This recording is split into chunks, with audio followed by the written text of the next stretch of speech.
Imagine peering into an incubator right now. These eggs were laid exactly 21 days ago, and one of them is on the verge of hatching. If you put your ear close, you might catch the faint tapping sound. The tiny chick inside is chiseling away at the shell from within. Any moment now, it'll crack through and gulp its very first breath of outside air.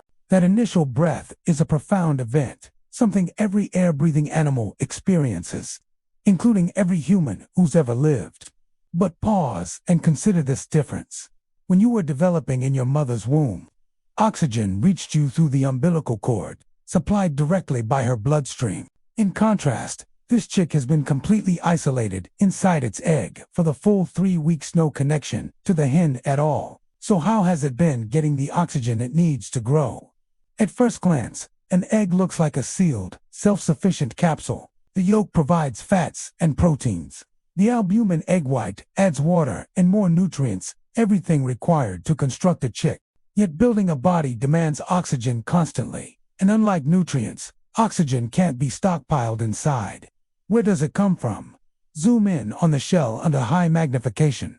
The shell is made of calcium carbonate crystals, but it's not solid. It's covered in thousands of microscopic pores, each about 1/1000th of an inch wide. These tiny openings allow fresh air from the outside to slowly seep in, delivering oxygen while letting carbon dioxide escape.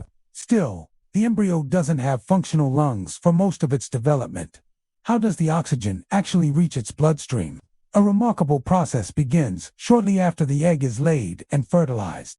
If you candle the egg, hold it against a bright light, we'll see a web of delicate blood vessels spreading out from the embryo's body. These vessels grow across a specialized membrane called the chorioallantoic membrane that lies right up against the inner surface of the shell. Oxygen diffuses through the pores in the shell, crosses into this highly vascular membrane, and enters the chick's circulating blood.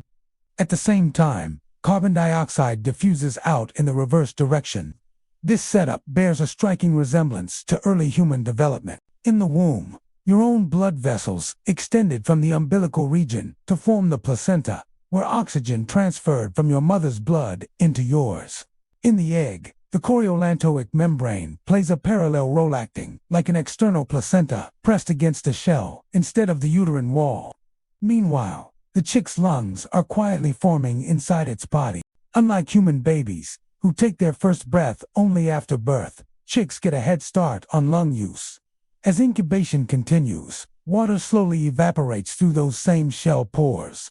This gradual loss of moisture enlarges an air pocket, the air cell, at the blunt end of the egg. About a day before hatching, the chick repositions itself, pierces into this air cell with its beak, and inflates its lungs for the first time, drawing in that trapped air to fuel the final push. Then comes the big moment, breaking free of the shell and breathing the open air for real. This is a glimpse into one of nature's most elegant designs, how an egg, seemingly so simple, supports an entire life until it's ready to emerge.